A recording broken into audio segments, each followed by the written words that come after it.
हमारा जो नेक्स्ट है इस पे देखेंगे, जैसे कि अभी तक हमने क्या पढ़ा, महात्मा गांधी ने कैसे भारत पर एंट्री कर देते हैं, आने के साथ ही गोपाल कृष्ण गोखले से मिलते हैं। या कह सकते हैं गोपाल कृष्ण गोखले ने पहली लेटर लिख करके महात्मा गांधी को कहा था कि आप अफ्रीका आ जाए, मतलब भारत आ जाइए, भारत में आपकी बहुत ही आवश्यकता है। तो कह सकते हैं ये भी कहा जाता है कि उन्होंने एक लेटर के थ्रू किसको बुलाया था, महात्मा गांधी को बुलाया था कि आप भारत आ जाइए।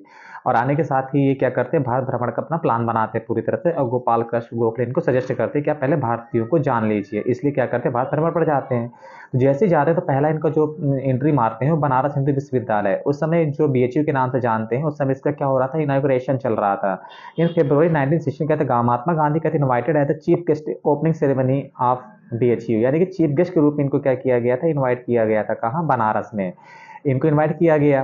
तो ऑलमोस्ट ऑल पीपल कहते हैं इनवाइटेड टू सेरेमनी वेयर कहते हैं फ्रॉम वेल्दी कम्युनिटीज, सबको बुलाया गया था, कह सकते हैं जो भी वेल्दी कम्युनिटी थी सबको उस पर क्या किया गया था, इनवाइट किया गया था इस इनाग्रेशन में, इस चीफ गेस्ट के रूप में, यानी महात्मा गांधी को जहाँ पर बुलाया गया था।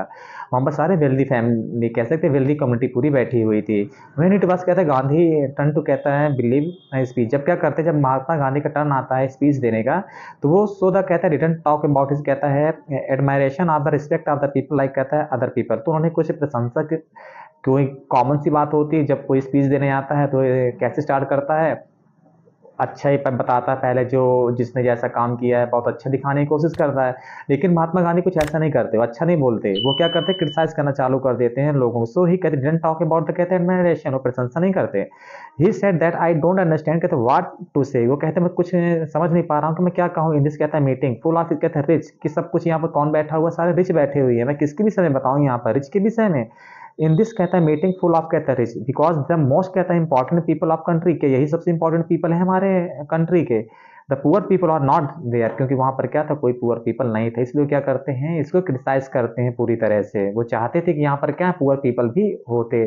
थ्रू आउट इस, कहता है थ्रू आउट, यानी पूरी अपनी स्पीच में Gandhi ji express concern for the, कहता है पुअर पीपल। तो किसके विषय में बताते हैं, कंसर्न शो करते हैं, किनके कंसर्न शो करते हैं, पुअर पीपल के विषय में कंसर्न शो करते हैं।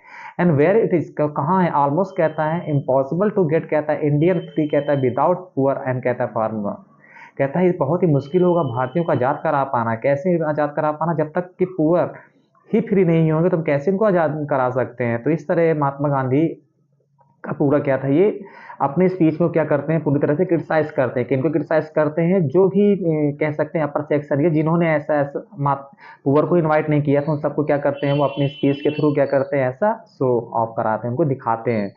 फिर अब अगला जो हम हमारी हेडिंग स्टार्ट होगी वो क्या है, 1917 से लेकर 18 तक महात्मा गांधी के जो जो मोमेंट थे। अब देखेंगे इनके विषय में पढ़ेंगे कि महात्मा गांधी के बहुत ही इंपॉर्टेंट मोमेंट जो स्टार्ट होते हैं यहाँ से। तो हमने बीएचयू में देखा, बीएचयू में क्या हुआ, बीएचयू में कैसे क्रिटिसाइज कर रहे हैं। तो अब हम देखेंगे कहाँ का, 17 से लेकर 18 तक महात्मा गांधी के स्टार्टिंग के 3 मोमेंट होते हैं। ये क्या होते हैं, महात्मा गांधी के स्टार्टिंग के 3 मोमेंट होते हैं, वो जो बहुत ही इंपॉर्टेंट है यहाँ पर। महात्मा गांधी, अब देखिए यहाँ पर क्या था, जो कब से 1970 से लेकर 18 तक। तो 1917 में क्या हुआ था, चंपारण मोमेंट हुआ था। कौन सा मोमेंट हुआ था, चंपारण मोमेंट होता है। कौन सा मोमेंट होता है, चंपारण मोमेंट। चंपारण मोमेंट कब हुआ, 1916 भी मिलता है किसी बुक में, लेकिन क्या है इसका एग्जैक्ट आंसर 17 है। चंपारण में क्या चल रहा था, जो कह सकते बिहार में था पूरी। तो बिहार में क्या चल में, यानी कि किसानों को बड़ी प्रॉब्लम फेस करनी पड़ रही थी, और प्रॉब्लम क्या थी, वो नील इंडिगो कल्टीवेशन का था। तो उनको, किसानों को क्या करना पड़ता था, अपनी जमीन के 3/20 पार्ट में क्या करना पड़ता था, उनको नील की खेती करनी पड़ती, जिसे 3 कठिया पद्धति बोलते थे। क्या बोलते थे, 3 कठिया पद्धति बोलते थे, सिस्टम बोलते थे। और कितने पार्ट में करनी पड़ती थी, 3/20 पार्ट में इनको क्या करनी पड़ती थी, खेती करनी पड़ती थी। और अंग्रेजों को ये आवश्यक भी बहुत ही रहा, क्योंकि उस समय क्या था, जो जर्मनी था और जो ब्रिटेन था, और तो जर्मनी वगैरह में क्या था, जर्मनी और ब्रिटेन की आपस में कभी नहीं बनती थी, क्योंकि जर्मनी वगैरह क्या, इन्हीं के बीच लड़ाई थी। और जर्मनी में क्या था, सिंथेटिक नील वगैरह क्या था, बैन था अंग्रेजों के लिए। तो ये क्या करते थे, भारतीयों से खेती करवाते थे नील की, कि अपनी आवश्यकताओं को क्या कर सके, पूरा कर सकें। और इंडिगो कल्टीवेशन की वजह से, जहाँ पर इंडिगो कल्टीवेशन होती थी, वो लैंड क्या हो जाती थी, पूरी तरह से अनफर्टाइल हो जाती थी, यानी कि लैंड पे आप कुछ नहीं कर सकते थे। इतना, यानी कि नील की खेती की वजह से प्रॉब्लम फेस करनी पड़ती थी किनको, लोगों को।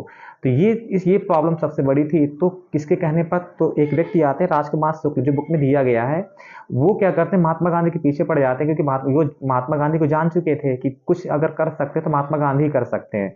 तो ये क्या कर जाते हैं, बिहार जाते हैं, बिहार में एक डिस्ट्रिक्ट चंपारण डिस्ट्रिक्ट में जाते हैं। चंपारण डिस्ट्रिक्ट में यानी कि इनको अंदर ही नहीं आने दिया जाता। जो मजिस्ट्रेट होता है चंपारण का, वो क्या कर देता है, पूरी तरह से बैन लगा देता है कि महात्मा गांधी डिस्ट्रिक्ट के अंदर नहीं आएंगे। लेकिन फिर भी क्या करते हैं, वो उसको ब्रेक कर जाते हैं और क्या करते हैं, एंट्री करते हैं। और वहाँ पर किसानों की प्रॉब्लम को देखते हैं। जब किसानों की प्रॉब्लम को देखते हैं तो ये क्या करते हैं, अंग्रेजों से बात करते हैं। जब अंग्रेजों से बात की जाती है तो महात्मा गांधी जो जब बात ये लोगों से मिलते भी हैं जा करके, ये लोगों से बात करते हैं क्या सही है क्या गलत है। और इनका सपोर्ट करने के लिए उस समय कह सकते हैं राजेंद्र प्रसाद वगैरह और भी जितने लॉयर थे भारत में, वो क्या करते हैं, सब इनका सपोर्ट कर रहे होते हैं। तो ये चाहते हैं तो सबसे पहले क्या करते हैं, लोगों से बात करते हैं, लोगों की प्रॉब्लम को देखते हैं। जब लोगों की प्रॉब्लम को देखते हैं तो सही पाते हैं। जब सही पाते हैं तो जो इनको जो टैग जो और क्यों और क्या था, मैंने कहा 3/20 पार्ट इनको एक इनको कल्टीवेशन करनी पड़ती थी। साथ में क्या था, जो अंग्रेज पैसा देते थे वो भी बहुत कम था। साथ में क्या था, जो पैसा देते थे वो भी बहुत कम था। तो उससे क्या चाह रहे थे, पूरी तरह निजात चाहते थे कि हमको ये सब ना करना पड़े। तो महात्मा गांधी क्या करते हैं, अंग्रेजों से जाते हैं, बात करते हैं और इसके विषय में क्या किया जाता है, पूरी तरह से मैटर को सॉल्व करवाते हैं। तो इस तरह महात्मा गांधी का क्या था, ये पार्सली कह सकते हैं, ये मूवमेंट सक्सेस रहता है और वो इसको जीतते हैं। दूसरा क्या था, अहमदाबाद।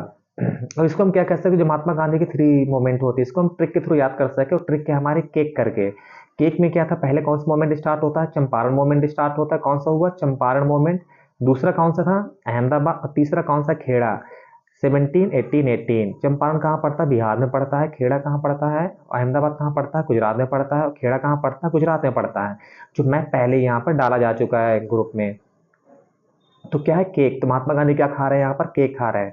तो पहले क्या खा लिया उन्होंने, कह सकते हैं चंपारण मूवमेंट महात्मा गांधी का हो गया, जो क्या था, सक्सेस रहा। और क्यों नील की खेती क्यों करवानी पड़ती थी अंग्रेजों को, उनकी भी प्रॉब्लम थी, इसलिए इंडियंस को अपना पपड़े बनाए हुए थे पूरी तरह से। क्योंकि जर्मनी और ब्रिटेन का क्या चल रहा था उस समय, लड़ाई चल रही थी, इसलिए उनको सिंथेटिक नील मिल नहीं पा रहा था। फिर जो हमारा दूसरा था, दूसरा मोमेंट कौन सा, अहमदाबाद। अहमदाबाद जो होता है वो कब होता है, 18 में स्टार्ट होता है मोमेंट। कब स्टार्ट हुआ, 18 में। यहाँ पर किसने मोमेंट यानी कि स्टार्ट किया था, यहाँ पर मिल वर्कर्स ने। पहली बात तो महात्मा गांधी इस मोमेंट में शामिल नहीं होना चाह रहे थे किसी भी तरह से, कि महात्मा गांधी यहाँ पर आना चाह रहे हो, लेकिन मजबूरी में इनको इसलिए क्या करना पड़ता, कूदना पड़ता है।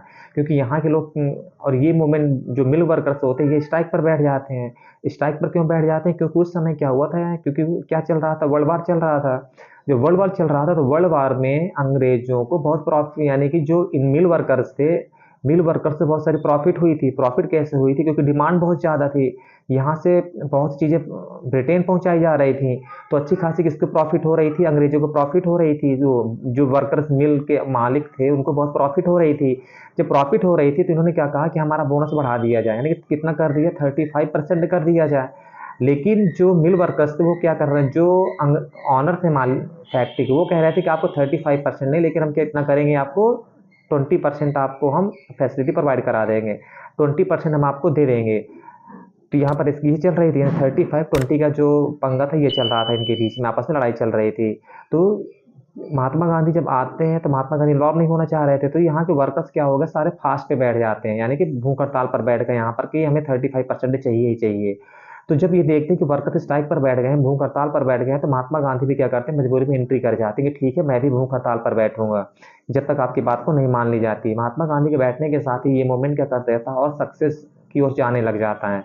मजबूरी में जो फैक्ट्री ऑनर्स होते हैं उनको क्या करनी पड़ती है, अपनी इनकी बात को माननी पड़ती है। और एट लास्ट में क्या होता है, जो 35% बोनस था उनको अंग्रेज यानी कि इंडियंस को देना पड़ जाता है। वर्कर्स को जो बोनस चाहिए था वो मिल जाता है। फिर जो हमारा यानी कि अब क्या हो गया, अहमदाबाद भी महात्मा गांधी ने ये हो गया। अब क्या हो गया, अब कौन सा स्टार्ट होगा, खेड़ा मूवमेंट। खेड़ा कहाँ पड़ता है, ये भी गुजरात में पड़ता है। खेड़ा में क्या हुआ था, कह सकते हैं रैयतवाड़ी सिस्टम चल रहा था। आपको पता होगा, हिस्ट्री में पढ़ा होगा, महालवाड़ी, रैयतवाड़ी, परमानेंट सेटलमेंट, ये जो चल रहे थे। तो कौन सा सिस्टम इस समय चल रहा था, रैयतवाड़ी सिस्टम चल रहा था। रैयतवाड़ी सिस्टम में कंडीशन अप्लाई की गई थी कि अगर नॉर्मल क्रॉप होगी, अगर क्या होती, नॉर्मल क्रॉप होती, अगर नॉर्मल फसल हो रही है, मौसम अच्छा है, तो हम क्या कहें, टैक्स का कितना आपको देंगे, 1/4 एरिया, मतलब कि क्रॉप आपको मिल जाएगी।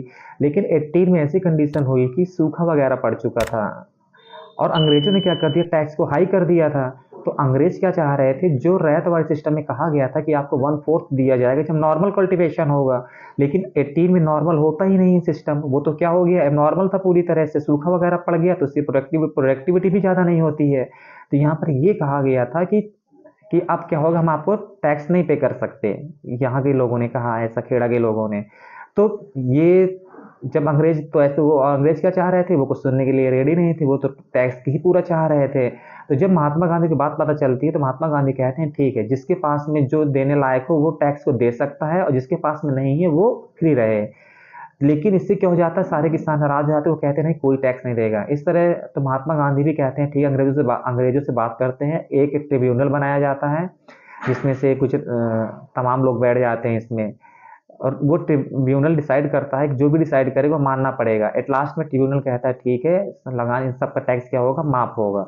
और महात्मा गांधी को मजबूरी में क्यों एंट्री करनी पड़ जाती थी रिवोल्ट में, क्योंकि जो महात्मा गांधी गुजरात में साबरमती आश्रम में रह रहे थे, वो किनका था, इन्हीं लोगों का था।